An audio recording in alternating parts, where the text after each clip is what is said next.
ഇന്ന് രാത്രിയിൽ വളരെ ദുഃഖത്തിൽ പരിശുദ്ധാത്മാവ് ഹൃദയത്തിൽ പ്രകാശം നൽകിയ ഒരു സന്ദേശം നിങ്ങളുമായി പങ്കുവെക്കാൻ ആഗ്രഹിക്കുന്നു. അതിനാധാരമായി വെളിപ്പാട് പുസ്തകം 3-ാം അധ്യായത്തിന്റെ 11-ാമത്തെ വാക്യം ആർക്കെങ്കിലും ഒന്ന് ശബ്ദമുയർത്തി വായിക്കാം.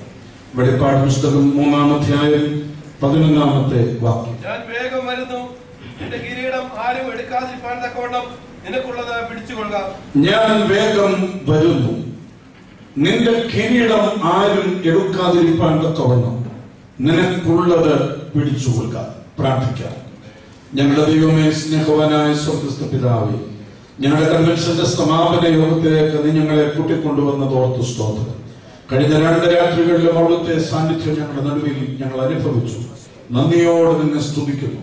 ഞങ്ങളുടെ നടുവിൽ വ്യാപരിച്ച ദൈവകൃപയ്ക്കായി, പരിശുദ്ധാത്മാവിന്റെ വ്യാപാരത്തിനായി, മുഴങ്ങിക്കേട്ട ദൈവത്തിന്റെ ശബ്ദത്തിനായി എല്ലാം സ്തോത്രം. ഈ ദിവസങ്ങളിൽ രഹസ്യമായോ പരസ്യമായോ കർത്താവിനോട് തീരുമാനം ചെയ്ത എല്ലാ പ്രിയപ്പെട്ടവരെയും ഓർത്ത് ഞങ്ങൾ പ്രാർത്ഥിക്കുന്നു. നിലനിൽക്കുവാൻ, വളരുവാൻ, ഫലം കഴിക്കാൻ നിന്റെ കുഞ്ഞുങ്ങൾക്ക് നീ ഇടയാക്കണം. ഇന്ന് രാത്രി നീ കൂട്ടിക്കൊണ്ട് നിന്റെ വിലയേറിയ മക്കളെ നിന്റെ വചനം കൊണ്ട് ശുശ്രൂഷിപ്പാൻ അടിയന്റെ മേൽ നിന്റെ കൃപ പകരണമേ എന്ന് പ്രാർത്ഥിക്കുന്നു. അരുതാത്തതൊന്നും പറയാൻ ഇടയാകരുതേ. ഞങ്ങളെ ശുദ്ധീകരിക്കുന്ന, ഞങ്ങളെ ശക്തീകരിക്കുന്ന, ഞങ്ങളെ ആശ്വസിപ്പിക്കുന്ന, ഞങ്ങളെ സൗഖ്യമാക്കുന്ന ദൈവത്തിന്റെ വചനം ഇന്ന് രാത്രി സമൃദ്ധമായി ഞങ്ങൾക്ക് തരണം. നിന്റെ ജനത്തെ അനുഗ്രഹിക്കണം. അടിയനെ ക്രൂശിന്റെ പുറകിൽ നിർത്തണം. മഹത്വമെല്ലാം നീ എടുത്തുകൊള്ളണം. യേശു ക്രിസ്തുവിന്റെ നാമത്തിൽ ഞങ്ങളുടെ പ്രാർത്ഥന കേൾക്കണമേ. ആമേൻ. 20 നൂറ്റാണ്ടുകൾക്ക് മുമ്പ് ദൈവവചനവും യേശു ക്രിസ്തുവിന്റെ സാക്ഷ്യവും നിമിത്തം പത്മോസ് എന്ന വിജനമായ ദ്വീപിലേക്ക് നാടുകടത്തപ്പെട്ട അപ്പോസ്തലനായ യോഹന്നാൻ കർത്തൃ ദിവസത്തിൽ ആത്മവിവശനായപ്പോൾ ഭാവികാല സംഭവങ്ങൾ രഹസ്യങ്ങളുടെ തിരശ്ശീല തിരയ്ക്ക് മുമ്പിൽ നീക്കി ദൈവം പ്രദർശിപ്പിച്ചു കൊടുത്തത് ഓരോന്നായി രേഖപ്പെടുത്തിയിരിക്കുന്ന ദൈവജനത്തിന്റെ ഭാവി പ്രത്യാശയുടെ ഇതളുകൾ വിടർത്തുന്ന പുതിയ നിയമത്തിലെ ഏക പ്രവചന പുസ്തകമാണ് വെളിപ്പാട് പുസ്തകം. ഇന്ന് രാത്രിയിൽ ഞാൻ ഈ പുസ്തകത്തെ കുറിച്ച് സുദീർഘമായ ഒരു മുഖവുര പ്രസ്താവിക്കാൻ ഒരുപ്പെടുന്നില്ല. 1-ാം അധ്യായത്തിന്റെ 19-ാമത്തെ വാക്യത്തിൽ യേശു കർത്താവ് തന്നെ ഈ പുസ്തകത്തെ 3 ഭാഗങ്ങളായി വിഭജിച്ചിട്ടുണ്ട്. നീ കണ്ടത്, ഇപ്പോൾ ഉള്ളത്, മേലാൽ സംഭവിപ്പാനുള്ളത് എന്നിങ്ങനെയാണ് ഈ പുസ്തകത്തിന്റെ വിഭജനം. നീ കണ്ടത് എന്ന് പറഞ്ഞിട്ടുള്ളത് 1-ാം അധ്യായത്തിൽ പത്മോസിന്റെ വിജനതയിൽ യോഹന്നാൻ ഉണ്ടായ മഹത്വീകരിക്കപ്പെട്ട കർത്താവിന്റെ ദർശനമാണ്. ഇപ്പോഴുള്ളത് എന്ന് പറഞ്ഞിരിക്കുന്നത് 2-ഉം 3-ഉം അധ്യായങ്ങളിൽ പ്രതിപാദിച്ചിട്ടുള്ള 7 സഭകൾക്കുള്ള സന്ദേശങ്ങളാണ്. മേലാൽ സംഭവിപ്പാനുള്ളത് എന്ന് പറഞ്ഞിരിക്കുന്നത് വെളിപ്പാട് പുസ്തകം 4 മുതൽ 22 വരെയുള്ള അധ്യായങ്ങളിൽ പ്രതിപാദിച്ചിട്ടുള്ള യേശുക്രിസ്തുവിന്റെ പുനരാഗമനവും അനുബന്ധ സംഭവ പരമ്പരകളുമാണ്. ഇന്ന് രാത്രിയിൽ നാം ചിന്തയ്ക്കായി തിരഞ്ഞെടുത്ത വാക്യം ഈ 3 വിഭാഗങ്ങളിൽ 2-ാമത്തേതിൽ വരുന്ന 7 സഭകൾക്കുള്ള സന്ദേശങ്ങളിൽ 6-ാമത്തെ സഭയായ ഫിലദൽഫിയയിലെ സഭയ്ക്കുള്ള സന്ദേശത്തോട് ചേർന്ന ഒരു വാക്യമാണ് നാം വായിച്ചു കേട്ടത്. വിശ്വസ്തനും സത്യവാനും ആയി ദാവീദിന്റെ താക്കോൽ കൈവശമുള്ളവനും ആരും അടയ്ക്കാതെ വണ്ണം തുറക്കുന്നവനും ആരും തുറക്കാതെ വണ്ണം അടയ്ക്കുന്നവനുമായവൻ ഇങ്ങനെ അരുളി ചെയ്യുന്നു, ഞാൻ വേഗം വരുന്നു, നിന്റെ കിരീടം ആരും എടുക്കാതിരിപ്പാൻ തക്കവണ്ണം നിനക്കുള്ളത് പിടിച്ചുകൊള്ളുക. Praise the Lord. ഈ ഒറ്റ വാക്യത്തിന് 2 ഭാഗങ്ങളുണ്ട്. 1-ാമത്തെ ഭാഗം ഒരു വാഗ്ദത്വമാണെങ്കിൽ 2-ാമത്തെ ഭാഗം ഒരു താക്കീതാണ്, മുന്നറിയിപ്പാണ്. 1-ാമത്തെ ഭാഗം വാഗ്ദത്വം. എന്താ വാഗ്ദത്വം? ഞാൻ വേഗം വരുന്നു. Price the Lord. ക്രൈസ്തവ സഭയുടെ ഭാഗ്യകരമായ പ്രത്യാശയാണ് നമ്മുടെ കർത്താവ് മടങ്ങി വരും എന്നുള്ളത്. ഒരിക്കൽ അവൻ ഇവിടെ വന്നു എന്നുള്ളത് ആർക്കും നിഷേധിക്കാൻ കഴിയാത്ത യാഥാർത്ഥ്യമാണ്. അവൻ ജനിച്ച സ്ഥലവും നടന്ന വഴികളും മരിച്ച ഇടവും അവനെ സംസ്കരിച്ച കല്ലറയും അവൻ സ്വർഗാരോഹണം ചെയ്ത കുന്നും ഇന്നും ഈ ഭൂമിയുടെ പരപ്പിൽ ഉണ്ട്. അവന്റെ ഒന്നാമത്തെ വരവ് ചരിത്രത്തെ ശക്തമായി സ്വാധീനിച്ച ഒരു മഹാസംഭവമായി. AD എന്നും BC എന്നും ഈ ചരിത്രത്തെ രണ്ടായി വിഭാഗിച്ചുകൊണ്ട് ചരിത്രത്തിന്റെ നാഥനായ ക്രിസ്തു ഈ ഭൂമിയിലേക്ക് വന്നു. അങ്ങനെയെങ്കിൽ ഇനി സംഭവിക്കാനിരിക്കുന്ന അവന്റെ പുനരാഗമനവും ഈ ചരിത്രത്തിലെ ഒരു മഹാസംഭവമായി മാറാൻ പോവുകയാണ്. Price the Lord. ചില വർഷങ്ങൾക്ക് മുമ്പ് സർ റിച്ചാർഡ് നിക്സൺ അമേരിക്കയുടെ പുതിയ പ്രസിഡന്റായി തെരഞ്ഞെടുക്കപ്പെട്ടു.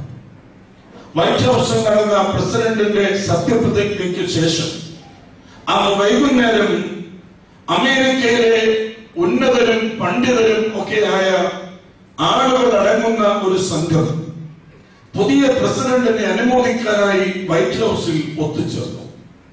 പലരും പുതിയ പ്രസിഡന്റിനെ അനുമോദിച്ചുകൊണ്ടും അഭിനന്ദിച്ചുകൊണ്ടും സംസാരിച്ചു. ഒടുവിൽ മറുപടി പ്രസംഗത്തിന് എഴുന്നേറ്റ പ്രസിഡന്റ് നിക്സൺ പണ്ഡിതരടങ്ങിയ ആ സദസ്സിനോട് ഒരു ചോദ്യം ചോദിച്ചു. നിക്സൺ ചോദിച്ച ചോദ്യം ഇങ്ങനെയാണ്: what is the most important historic event that is to be happened in the world? അടുത്തതായി ഈ ലോകത്തിൽ സംഭവിക്കാനിരിക്കുന്ന മഹാസംഭവം എന്താണ്? പണ്ഡിത സദസ്സ് നിശബ്ദമായി. എന്താ ഈ ചോദ്യത്തിന് ഒരു മറുപടി പറയേണ്ടത്? സംഭവിച്ചു കഴിഞ്ഞ ഏതെങ്കിലും കാര്യമായിരുന്നെങ്കിൽ പെട്ടെന്ന് മറുപടി പറയാമായിരുന്നു. പക്ഷെ ചോദിച്ചത് സംഭവിക്കാനുള്ളതിനെ കുറിച്ചാണ്. അതെന്താകാം? സമ്പന്ന രാജ്യമായ അമേരിക്കയുടെ സാമ്പത്തിക തകർച്ചയാണോ? ഒരു മൂന്നാം ലോക മഹായുദ്ധമാണോ? ഇതിനു മുമ്പ് ചില പ്രസിഡന്റുമാർക്കുണ്ടായതുപോലെ ഈ പ്രസിഡന്റിന്റെ ദാരുണമായ വധമാണോ? എന്താ ഈ ചോദ്യത്തിന് മറുപടി പറയുക എന്നറിയാതെ സദസ് നിശബ്ദമായി ഇരിക്കുമ്പോൾ അന്ന് ക്ഷണിക്കപ്പെട്ടവരുടെ നടുവിൽ ലോകപ്രസിദ്ധ സുവിശേഷകനായ ഇന്നും ജീവിച്ചിരിക്കുന്ന വിശുദ്ധനായ ഡോക്ടർ ബില്ലി ഗ്രഹാം സന്നിഹിതനായിരുന്നു. സദസ്സിന്റെ നിശബ്ദതയെ ഭജിച്ചുകൊണ്ട് ദൈവത്തിന്റെ ഹൃദയം ദൈവാവതരണവുമായി വിശുദ്ധ വേദപുസ്തകവുമായി ആ സദസ്സിൽ എഴുന്നേറ്റു. പ്രസിഡന്റിനോട് മറുപടി പറയാൻ അനുവാദം ചോദിച്ചു. അനുമതി ലഭിച്ച ഡോക്ടർ ബില്ലി ഗ്രഹാം പറഞ്ഞ മറുപടി ഇങ്ങനെയാണ്: the most important historic event that is to be happened in the world is the personal return of my Lord and Savior Jesus Christ.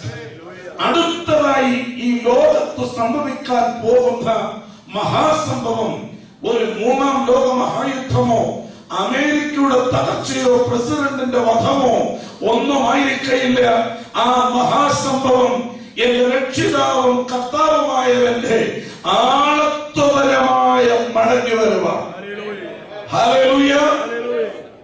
എന്നാൽ നാം ജീവിക്കുന്ന ഈ കാലത്ത് യേശുക്രിസ്തുവിന്റെ മടങ്ങി വരവിനെ ചോദ്യം ചെയ്യുന്ന, അങ്ങനെയൊന്നും ഇനി സമ്മതിക്കയില്ല എന്ന് പറയുകയും പഠിപ്പിക്കുകയും ഒക്കെ ചെയ്യുന്ന ഉന്നതന്മാരായ തിയോളജിയന്മാർ, വേദശാസ്ത്രജ്ഞന്മാർ സഭകളിൽ തന്നെ തല ഉയർത്തി തുടങ്ങിയിട്ടുണ്ട്. ഞാൻ കേരളത്തിൽ എന്റെ വീട്ടിൽ നിന്ന് അല്പം അകലെയുള്ള ഒരു സ്ഥലത്ത് ഒരു യോഗത്തിൽ പ്രസംഗിക്കാൻ ഒരു ഫാസ്റ്റ് പാസഞ്ചർ ബസ്സിൽ ഇങ്ങനെ യാത്ര ചെയ്യുകയാണ്.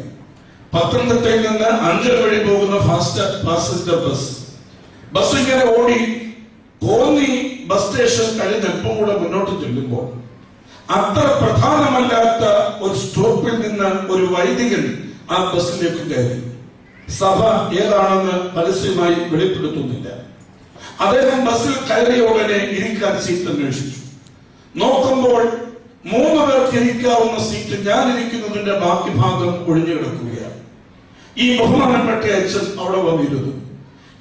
എന്റെ ഉടനെ അടിമൂടി എന്നെ ഒന്ന് ഒഴിഞ്ഞു നോക്കി. അപ്പോ എന്റെ ഈ മൂശം താടി തോളിലെ സഞ്ചിയും ഒക്കെ കണ്ടപ്പോൾ ഉപദേശിയാണ് എന്ന് തോന്നിയിട്ടാവണം മെല്ലെ പരിചയപ്പെടാൻ ശ്രമിച്ചു.